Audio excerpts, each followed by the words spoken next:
ប្រទេសជាណាចក្រកម្ពុជាឬអាណាចក្រខ្មែរគឺជាទឹកដីដែលមានវ័យចំណាស់ជាយូរលង់ណាស់មកហើយប្រជាជនខ្មែរសម័យដើមមានជំនឿលើកម្លាំងធម្មជាតិនិងកម្លាំងក្រៅខ្លួនដែលគេគោរពបូជាវត្ថុអរូបដូចជាអាទិទេពអរុក្ខអារក្សអ្នកតានានានិងវត្ថុស័ក្តិសិទ្ធិផ្សេងៗក្នុងចំណោមវត្ថុស័ក្តិសិទ្ធិ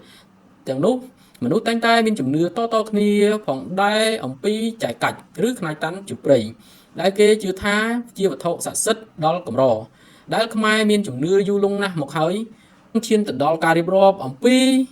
ជំនឿទៅនឹងចែកកាច់ឬខ្នាយតាន់ជព្រៃនេះខ្ញុំសូមលើកយកពាក្យចែកកាច់ឬខ្នាយតាន់នេះមកបញ្យល់ជាមុនសិនចែកកាច់បើតាមវិជ្ជានុក្រមរបស់សម្ដេចព្រះសង្ឃរាជជនណាតបានបញ្យល់ថាគឺជាភ្លុកមេដំរីដែលវាកាច់ចោលដោយខ្លួនវាជាប់ទៅនឹងដើមឈើរស់ចំណែកឯខ្នាយតាន់បើតាមវិជ្ជានុក្រមរបស់សម្ដេចព្រះសង្ឃរាជជនណាតបានបញ្យល់ថាខ្នាយគឺជាចង្កូមស្រួចជាគ្រឿងការពាររបស់ជព្រៃតែនៅពេលបច្ចុប្បន្ននេះក៏មានគេហៅខ្នាយជ្រូកព្រៃថាជាខ្នាយតាន់ផងដែរគឺជាភ្លុកសត្វជ្រូកព្រៃដែលមានជីវិតរស់នៅក្នុងព្រៃជ្រៅ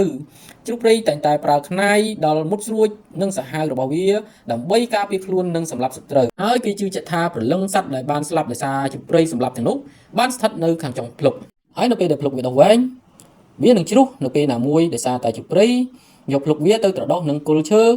គេមានជំនឿថានៅពេលដែលភ្លុកនោះវាជ្រុះនៅកន្លែងណាហើយបើទោះបីជាកន្លែងនោះមានភ្លើងឆេះព្រៃក៏ដោយក៏កន្លែងដែលមានខ្នាយតាន់ឬចែកកាច់ជ្រូកនោះក៏មិនបានឆេះដែរបើតាមការសង្កេតរបស់អ្នកភូមិដែលរស់នៅក្នុងតំបន់ព្រៃភ្នំនិងកំពង់រាបមួយចំនួនបានឲ្យដឹងថា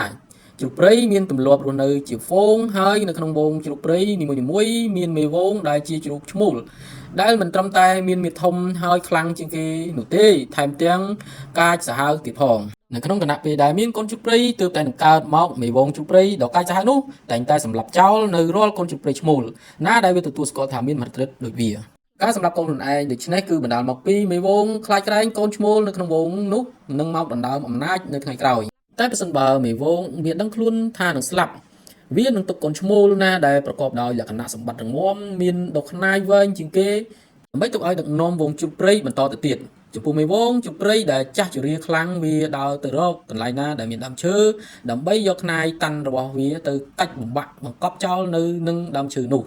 គេមានជំនឿថាមហិទ្ធិឫទ្ធិរបស់ខ្នាយតាន់គឺនៅត្រង់ថាបារមីឬវត្ថុស័ក្តិសិទ្ធិជាពន្លឺលើថ្ងាសជ្រូកព្រៃដែលបានតាមថែរក្សាការពារជានិច្ចកាលដែលបារមីនេះមិនងាយឲ្យនរណាម្នាក់នឹងសម្លាប់វាបានឡើយដូច្នេះហើយបានជាប្រជាជនខ្មែរនៅតំបន់ព្រៃភ្នំនិងតំបន់ខ្ពង់រាបមានជំនឿថាបើអ្នកណារើសបានផ្នែកតាន់ជ្រូកព្រៃយកមកពាក់នឹងមានសេចក្តីសុខសេរីសួស្តីជាក់ជាពុំខានបារមីផ្នែកតាន់នេះនឹងនៅថែរក្សាការពារមិនឲ្យសត្រូវចិត្តឆ្ងាយណាមកបៀតបៀនឬយកឈ្នះលើខ្លួនបានឡើយប្រសិនបើបងប្អូនគិតថាវីដេអូនេះ